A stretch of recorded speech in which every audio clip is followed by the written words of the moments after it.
Hey guys, this is अर्पित और आप सभी का स्वागत है बैंकिंग यात्रा पे। आज मैं आपको बताने वाला हूँ मेरी एक गलती जिसकी वजह से मेरा पूरा इंटरव्यू ख़राब हो सकता था, और कैसे कैसे करके मैंने अपनी उस गलती को संभाला और सही किया। और ना ही सिर्फ सही किया बल्कि जो पैनल के चेयरमैन थे उन्होंने मेरी तारीफ़ भी करी, मुझे अच्छे मार्क्स भी दिए और मेरा फाइनल सिलेक्शन भी हुआ। इस वीडियो का मेन एम आपको बताना ये है कि कौन कौन सी बातें आपको ध्यान में रखनी है पूरे इंटरव्यू के दरमियान, कौन कौन सी गलतियां करना आप बिल्कुल भी अफोर्ड नहीं कर सकते हो। और इसलिए वीडियो को पूरा अंत तक ज़रूर देखिएगा, बीच में बिल्कुल भी स्किप मत करिएगा, क्योंकि हो सकता है कि कोई एक पॉइंट आप स्किप कर दो जिसकी वजह से आपका इंटरव्यू ख़राब हो जाए। तो प्लीज़ अंत तक देखिएगा, और अगर अंत में देखने के बाद आपको वीडियो अच्छा लगे तो प्लीज़ चैनल को सब्सक्राइब कर लीजिएगा, वीडियो को लाइक कर लीजिएगा। और एक इम्पॉर्टेंट बात, अगर आपको बैंक पीओ के इंटरव्यू से रिलेटेड कोई भी डाउट या फिर बैंकिंग एग्जाम्स की प्रिपरेशन से रिलेटेड कोई भी डाउट आता है तो कमेंट सेक्शन में हमसे ज़रूर पूछिएगा, हम आपका रिप्लाई ज़रूर करेंगे। तो चलिए वीडियो को स्टार्ट करते हैं। सबसे पहले मैं आपको अपने इंटरव्यू का एक ओवरऑल ब्रीफ समरी बता देता हूँ।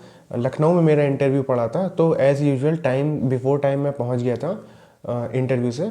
और जैसे कि नॉर्मली हम लोग को पहले एंट्री कराई गई, देन उसके बाद ले जाके वेटिंग रूम में बैठाया गया, कुछ फॉर्म्स से हम लोग को दिए गए भरने के लिए। उनको फिल करने के बाद हमारा बायोमेट्रिक हुआ, डॉक्यूमेंट वेरिफिकेशन हुआ।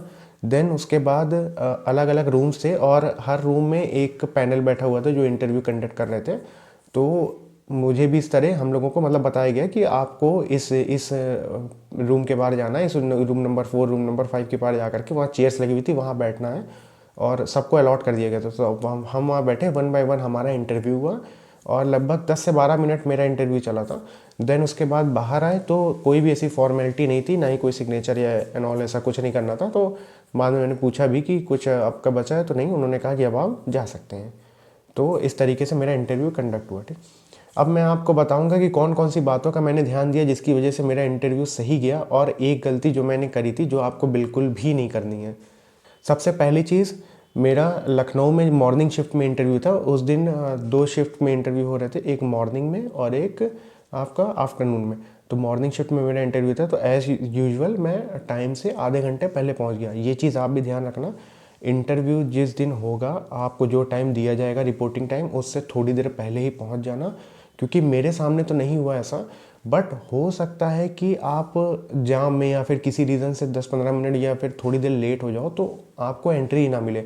और अगर एंट्री ही नहीं हुई आपकी तो किस बात का इंटरव्यू और किस बात का आपका सिलेक्शन। तो इस चीज़ का ज़रूर ध्यान दीजिएगा, थोड़ा सा टाइम्स बिफोर टाइम पहुंचने की कोशिश करिएगा आप। ठीक, दूसरी चीज़, ड्रेस कोड का ज़रूर ध्यान रखिएगा। आप क्योंकि इंटरव्यू देने जा रहे हो तो आप कुछ भी पहन के नहीं जा सकते हो, इतना तो आप बेसिक सी चीज़ जानते ही होगे, because you are going to be an officer. तो आपको कपड़े भी उसी तरीके से पहनने हैं। मैं जो पहना था वो ग्रे कलर का सूट पहना हुआ था मैंने, और आप भी डार्क ब्लू या फिर ग्रे कलर का, अगर मेंस है तो सूट पहन सकते हो, लड़कियां भी सूट पहन सकती हैं। और इंटरव्यू की ड्रेसेस के लिए तो आप बहुत सारे गूगल कर लोगे तो आपको बहुत सारी ड्रेसेस दिख जाएंगी जो आप ले सकते हो, या फिर यूट्यूब पे भी बहुत सारे आपको मिल जाएंगे कि क्या क्या आप पहन सकते हो। तो इन चीज़ों का ध्यान रख के और उसी तरीके से जाइएगा। अगर लड़कियां साड़ी कर रही हैं, साड़ी पहन रही हैं, तो प्लीज़ इस चीज़ का ध्यान दीजिएगा। अगर आप साड़ी अफोर्ड कर सकते हो, अफोर्ड का मतलब मेरा ये है कि आप मतलब उसे पहन करके सही से चल सकते हो, सही से बैठ सकते हो, सामने वाले को ये चीज़ नहीं दिखना चाहिए कि इसने पहली बार या दूसरी बार ऐसा किया। अगर आप पहन सकते हो तो इट्स गुड, और नहीं तो आप कुछ और ड्रेसेस उसके अल्टरनेट कुछ देख लेना। ज़रूरी नहीं है कि आप साड़ी ही पहन करके जाओ इंटरव्यू देने के लिए। तीसरा इंपॉर्टेंट पॉइंट यह है कि मैं अपने सारे डॉक्यूमेंट्स लेकर के गया था, जो जो चीज़ मैंने मेंशन करी थी। प्लीज़ इस चीज़ का ध्यान दीजिएगा। अभी भी आपके पास टाइम है, जिनका आरबीपीओ का इंटरव्यू आने वाला है, ठीक है, अभी मेंस खत्म हुआ तो अभी भी आपके पास टाइम है। कोई डॉक्यूमेंट अगर नहीं है तो प्लीज़ आप उसको बनवा लीजिए। वैसे तो आपको इंटरव्यू से पहले एक मेल आएगा जिसमें सारे डॉक्यूमेंट्स बताए जाएंगे नॉर्मली, या मेल या फिर किसी भी तरीके से वो कांटेक्ट करते हैं और वो आपको सारे डॉक्यूमेंट्स बताएंगे। लेकिन बेसिक सी चीज़ मैं आपको बता दे रहा हूँ, आपका आधार कार्ड, पैन कार्ड या फिर कोई भी और आईडी है तो वो आपके पास होनी चाहिए। आपकी 10th की 12th की मार्कशीट हो गया, और डिग्री हो गया, ग्रेजुएशन की डिग्री हो गया। अगर आपने पीजी किया है और उसको मेंशन किया है, या फिर आप अभी अगर इंटरव्यू में मेंशन करना चाहते हो, देखो ज़रूरी नहीं है कि आपने फॉर्म में अगर पीजी मेंशन किया तभी आपको डिग्री लेकर जानी है। अगर आप इंटरव्यू में भी उस चीज़ को दिखाना चाहते हो तो आप लेके जा सकते हो, लेकिन ये ध्यान दीजिएगा कि आपसे क्वेश्चन उठेगा उससे रिलेटेड।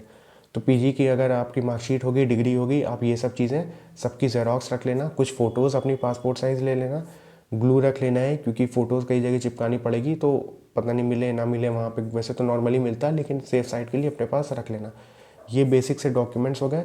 बर्थ सर्टिफिकेट भी में मुझे दिक्कत हुई थी तो मैंने अपना बनवा लिया था, तो बर्थ सर्टिफिकेट अगर है तो आप गुड उसको लेके जा सकते हो। बाकी हो सकता है मेडिकल रिपोर्ट्स वो टेस्ट कराने के लिए आपसे पहले बोलें, बताएं कि कौन सी लैब जाना है, तो वो सब डॉक्यूमेंट्स लेकर के जाना। और एक चीज़ का ध्यान देना, जो भी डॉक्यूमेंट्स लेकर के आप जा रहे हो उसकी कुछ जेरोक्स कॉपीज़ अपने पास रख लें। जैसे हर डॉक्यूमेंट्स की 3-4 जेरोक्स रख लेना। हो भी सकता नहीं भी कि आपके पास काम है, लेकिन अगर वो मांग लेंगे, वैसे जेरोक्स की ज़रूरत पड़ती है वहाँ पे, तो अगर मांग लेंगे तो आपको फिर इधर उधर भागना पड़ेगा। तो इस चीज़ का ध्यान दीजिएगा कि डॉक्यूमेंट सारे लेकर के जाना। क्योंकि मेरे पैनल में तो ऐसा नहीं था, लेकिन कुछ जगह ऐसा सुनने में आया था कि डॉक्यूमेंट की वजह से इंटरव्यू ही नहीं देने दिया गया था बच्चों को। तो ये ध्यान दीजिएगा कि डॉक्यूमेंट्स में कमी ना होने पाए। बाकी तो स्टाफ तो फ्रेंडली रहता है वहाँ का, थोड़ा सा मदद भी करेगा, लेकिन आप अपने साइड से सेफ साइड रहो।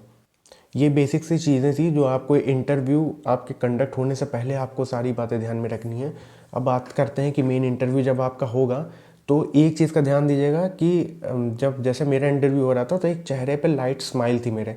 वो कितना भी मुझे पैनिक कर दें या फिर कितना भी मुझे डराने की कोशिश करें, लेकिन एक हल्की सी स्माइल मेरे चेहरे पे थी जो मुझे मतलब चेहरे से दिखने नहीं दे रही थी कि इसको अंदर से डर लग रहा है या कुछ भी। तो कोई भी आप रिप्लाई करना, बहुत ज़्यादा हंसने की ज़रूरत नहीं है, लेकिन ये है कि आप हल्की सी एक स्माइल रखना ताकि आपका फेस थोड़ा सा फ्रेंडली लगे और आप थोड़ा सा मतलब कोई भी आंसर दोगे तो उनको लगे कि बंदा कॉन्फिडेंट है। पांचवी और मोस्ट इम्पॉर्टेंट बात मैं आपको ये बताना चाहूँगा कि आपको अगर जैसे कोई भी आंसर पूछा जा रहा है, ठीक, तो आपको एग्जामिनर से झूठ नहीं बोलना है। झूठ बोलने का सेंस ये है कि आपको बनावटी आंसर नहीं देना है, क्योंकि जो चेयरपर्सन और जो बाकी मेंबर्स होते हैं वो कभी ना कभी इस साइड भी बैठे थे टेबल के, तभी वो जा करके आज उस साइड बैठे हुए हैं। तो ये आप उनसे झूठ बोलने की कोशिश मत करना। अगर आपको कोई आंसर नहीं आता है तो सिंपली मना कर देना कि sorry sir I don't no. भले ही बेसिक सी चीज़ हो, आपको ये बिल्कुल भी मत दिमाग में लाना कि यार बेसिक सी चीज़ है, ये मुझे नहीं आती होगी तो मुझे क्यों सेलेक्ट करेंगे, तो मैं कुछ आंसर बना दूँ। ऐसा करने की बिल्कुल कोशिश मत करना। सिंपली बोल देना कि अच्छा, मना करने का भी देखो कई तरीका है। एक तो आप ये कह सकते हो कि sorry sir I don't no, ठीक। दूसरा जो मैंने अपनाया था, मैंने कहा था कि sorry sir I don't have enough knowledge to comment on this. मतलब अगर आप इंग्लिश में बोलना चाहते हो तो फिर इसके आगे जोड़ दिया था प्लीज़ पार्डन मी, ठीक। इस तरीके से भी आप मना कर सकते हो कि मुझे नहीं आता। हिंदी में भी आप सिंपल सा बोल सकते हो कि सर मुझे नहीं आता, प्लीज़ मुझे क्षमा करिएगा। ऐसे करके आप आंसर बना सकते हो। सिक्स्थ चीज़ ये जो मेरे साथ हुई थी, छठवीं चीज़, कि मुझसे ओपिनियन बेस्ड बहुत सारे क्वेश्चंस पूछे गए थे। जैसे कि प्रेजेंट गवर्नमेंट ने डिमोनेटाइजेशन करके सही किया या गलत किया, जीएसटी तुरंत ला करके सही किया या गलत किया। तो आप ध्यान देना, अगर आपसे कोई भी ओपिनियन बेस्ड क्वेश्चन पूछे जा रहे हैं और अगर वो नेशनल या फिर इंटरनेशनल इश्यूज से रिलेटेड हैं, तो बैलेंस्ड आंसर देना। गवर्नमेंट की ना आप बुराई कर सकते हो वहाँ पे और ना ही एकदम बड़ाई कर सकते हो। तो क्योंकि हर चीज़ के अपने प्रोज भी होते हैं और कॉन्स भी होते हैं, तो आपको दोनों बताते हैं, जैसे दोनों बताने हैं। जैसे कि मुझसे पूछा गया था डिमोनेटाइजेशन ने गवर्नमेंट ने डिमोनेटाइजेशन करके सही किया या गलत किया, तो मैंने उसके 2 बेनिफिट्स बता दिए थे कि डिमोनेटाइजेशन से ये हुआ, ये अच्छी चीज़ हुई, और 2 कॉन्स बता दिए थे कि ये हुआ। सेम चीज़ मैंने जीएसटी वाले आंसर पे भी किया था। तो बिल्कुल भी देखो, बात ये कि अगर आप एकदम पॉजिटिव ही चले जाओगे तो हो सकता है कि उसमें से किसी को वो बात पसंद ना आए कि चीज़ें तो गलत भी हुई तो उन्होंने ये क्यों नहीं मेंशन किया। और अगर आप बिल्कुल निगेटिव साइड पे ही चले जाओगे तो तब भी उनको लगेगा कि बंदा एकदम निगेटिव है, ये हमारे बैंक के लिए सही नहीं है।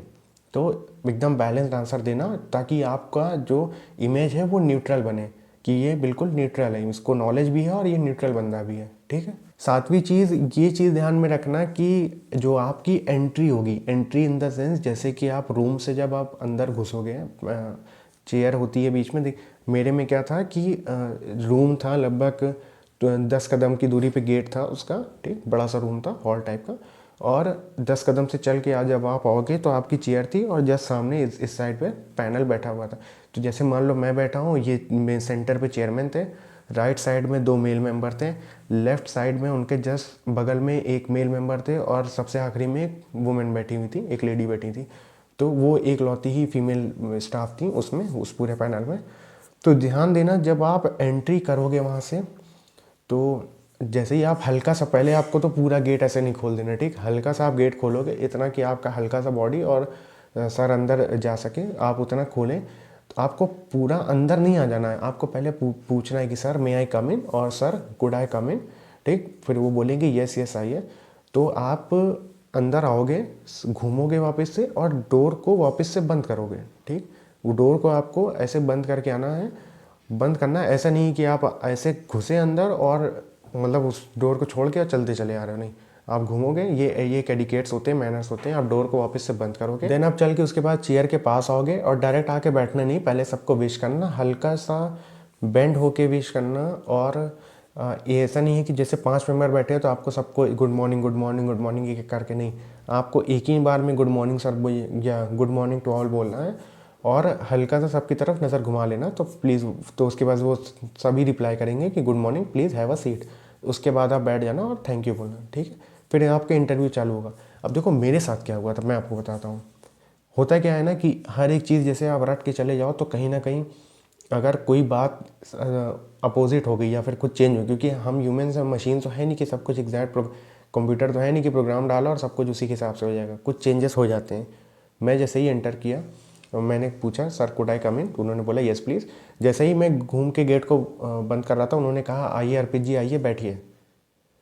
अब जो वो सिनेरियो था मेरे दिमाग में कि आप चल के आओगे वहाँ पे विश करोगे फिर वो कहेंगे बैठने, वो सीन जो ख़राब हो गया। अब मेरे दिमाग में ये आ रहा था कि मैं वहीं से दरवाजे के पास से उनको विश कर दूँ या चेयर के पास आके उनको विश कर दूँ, क्या करूँ क्या नहीं समझ नहीं है। और मैं आया, हड़बड़ाहट में था और मैं आकर के बैठ गया क्योंकि डर था, डर हो रहा था अंदर से, ठीक है। अब वो बहुत बड़ी मिस्टेक थी और मुझे तुरंत रिग्रेट हुआ कि मैंने गलती कर दी है। फिर मुझे लगा कि मुझे बोल देना चाहिए कि सर सॉरी मेरे से गलती हो गई, मैं वापस से खड़ा होकर के आपको विश कर दूँ, या फिर मैं खड़ा होकर के विश ही कर दूँ और फिर उसके बाद बोल दूँ मेरे से गलती हो गई तो मैं आपको विश नहीं किया था, ठीक। लेकिन मेरे से इतनी भी हिम्मत नहीं हो पा रही थी, मैं खड़ा हूँ। फिर थोड़ी देर बाद मैंने अपने दिमाग को शांत किया तो एक चीज़ समझ में आई कि देखो गलती तो एक हो गई है, अब उस चीज़ को जताना कि मेरे से गलती हो गई है ये शायद और भी बड़ी गलती होगी। तो अब इस चीज़ को मैं ओवरकम अपने आंसर से और अपने बिहेवियर से करूँगा, ठीक। उसी के बाद मेरे से अलग अलग क्वेश्चंस पूछे गए, मैं उनका जवाब दिया। जो मेरे से नहीं आ रहे थे मैंने डायरेक्ट बोल दिया कि सर आई डोंट नो।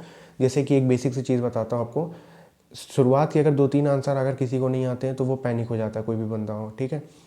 अब मेरे से एक क्वेश्चन पूछा गया कि आपको व्हाट इज़ फॉरेन ऑडिट, तो मैंने कहा सर आई डोंट नो, ठीक। क्योंकि मैं कॉमर्स बैकग्राउंड का था तो मुझे पता होना चाहिए ये चीज़, लेकिन उस समय में मुझे हल्का हल्का ध्यान था 50%, लेकिन मुझे लगा कि मैं अगर बताऊंगा तो शायद उनको ये ना लगे कि घुमा रहा है, एग्जैक्ट आंसर नहीं है ये।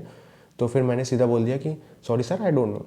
तो उन्होंने कहा आपको फॉरेन ऑडिट नहीं पता, ऐसे थोड़ा सा तेज़ आवाज़ बोला। तो जैसे होता है ना कि स्टूडेंट को पैनिक करना कि वह प्रेशर झेल पा रहा है कि नहीं, तो तब भी मैं एकदम पैनिक नहीं हुआ, बिल्कुल सिंपल से स्माइल करके no no sir I don't no.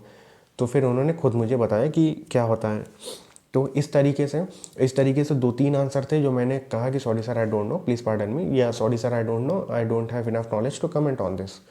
इस तरह करके मैंने 2-3 आंसर दिए। उनको बिल्कुल भी ये महसूस नहीं होने दिया कि मुझे ऐसा लग रहा है कि मैं आंसर नहीं दे पा रहा हूँ तो ये बहुत बड़ी गलती हो रही है। और यही सब रीजंस की वजह से बैलेंस्ड आंसर और जो नहीं आ रहा है मुझे स्ट्रेट फॉरवर्ड मना करना उस चीज़ को। चेयरमैन सर ने कई आंसर मुझे खुद भी समझाए और इवन लास्ट में उन्होंने मेरी तारीफ भी करी कि as we see you are a very charming and smart guy. तो इस तरीके से मेरा इंटरव्यू सही से गया।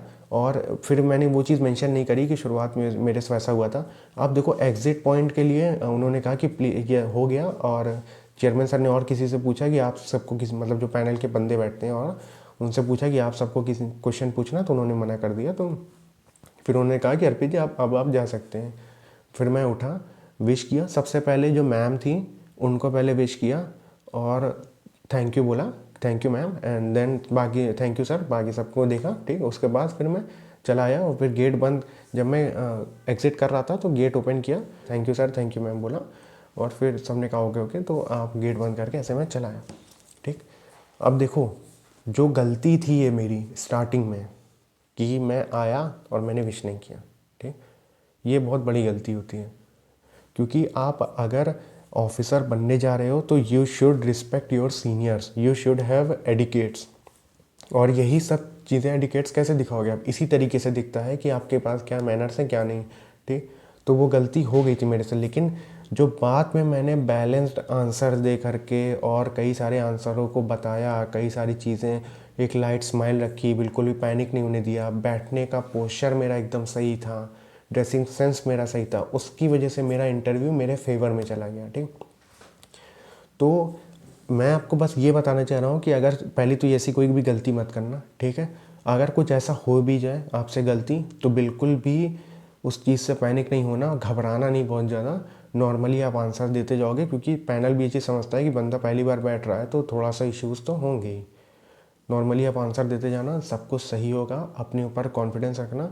और एक बात का सबसे ज़्यादा ध्यान रखना है कि 10 में से 6 आंसर को मुझे नहीं पता करने वाला बंदा भी सेलेक्ट हो जाता है, और 10 में से 6 क्या, 8 आंसर बताने वाला बंदा भी सेलेक्ट नहीं होता है। ठीक, आपके मैनर, सिर्फ आपका नॉलेज नहीं देखा जा रहा है, क्योंकि वो चीज़ प्री और मेंस में देखा जा चुका है। आपका मैनर्स, आपका बिहेवियर, आपका प्रेशर झेलने की कैपेसिटी, आपकी स्माइल, आपका ड्रेसिंग सेंस, बहुत कुछ जज किया जाता है वहाँ पे। सिर्फ आपके नॉलेज से वहाँ पे सिलेक्शन नहीं होने वाला। अगर वही हो रहा होता तो एक एग्ज़ाम वो और करा देते प्री मेंस के बाद। क्यों इंटरव्यू ले रहे हैं, क्यों बंदे को सामने से वो बातचीत करके समझने की कोशिश कर रहे हैं। तो इसलिए पैनिक नहीं होना, आराम से देना, इंटरव्यू आपका निकल जाएगा। और एक इम्पॉर्टेंट बात, जो शुरुआत में मैंने आपको एक अपने इंटरव्यू की ब्रीफ समरी बताई थी कि शुरुआत से लेकर अंत तक क्या हुआ, अगर उसका डिटेल में आप जानना चाहती हो कि स्टेप बाय स्टेप क्या क्या चीज़ें हुई थी, तो एक वीडियो मैंने ऑलरेडी बना के रखा है, जिसका लिंक मैं आपको कमेंट सेक्शन में दे दूँगा। आप उसको जा कर के आराम से देख सकते हो। और वीडियो अगर अच्छा लगा हो तो प्लीज़ इसको लाइक कर दीजिएगा, चैनल को सब्सक्राइब कर लीजिएगा। अगर इंटरव्यू या फिर उससे बैंक एग्ज़ाम से रिलेटेड कोई भी डाउट आता है भाई, बेझिझक मेरे से आप लोग पूछना, चाहे वो बॉय हो गर्ल हो, इट डजेंट मैटर। आप कोई भी टॉपिक आप प्रिपरेशन से रिलेटेड मेरे से पूछना, मैं आपका रिप्लाई ज़रूर करूँगा, और जो हो सकेगा हमारी टीम आपकी मदद करेगी। तो चलिए मिलते हैं नेक्स्ट वीडियो में, तब तक के लिए थैंक यू।